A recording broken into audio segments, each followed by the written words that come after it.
যেখানে স্থাপত্য মেলে ইতিহাসের সঙ্গে, আর প্রতিটি ইটে গাঁথা রয়েছে এক যুগের শেষ রূপ। এখানেই রয়েছে দিল্লির শেষ মুঘল সমাধি। 1753 থেকে 54 সালে নির্মিত এই সমাধি বানিয়েছিলেন নবাব সুজাউদ্দৌলা তার পিতা সাফদরজংয়ের স্মরণে। বালির পাথর আর মার্বেলের সংমিশ্রণে তৈরি এই স্থাপনাটি সম্পূর্ণভাবে সিমেট্রিক্যাল। কোনায় কোনায় 4টি মিনার দিয়ে ঘেরা, আর সমাধিকে ঘিরে রয়েছে বিস্তৃত বাগান, যা মুঘল সমাধি স্থাপত্যের প্রধান বৈশিষ্ট্য। স্বর্গের বাগানের প্রতীক হিসাবেই ভাবা হয় এই রকম বিন্যাসকে। এই স্থানে আরও রয়েছে ছোট ছোট প্যাভিলিয়ন।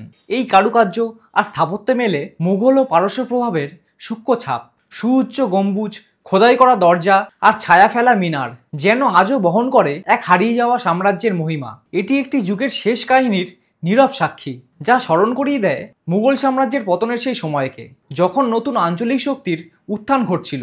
তার ব্যতিক্রমী সৌন্দর্য আর ঐতিহাসিক পটভূমি এটিকে করে তুলেছে একটি জনপ্রিয় শুটিং লোকেশন এবং ভ্রমণপ্রেমীদের প্রিয় গন্তব্য। এটা হলো দিল্লিতে অবস্থিত সাফদরজংয়ের সমাধি।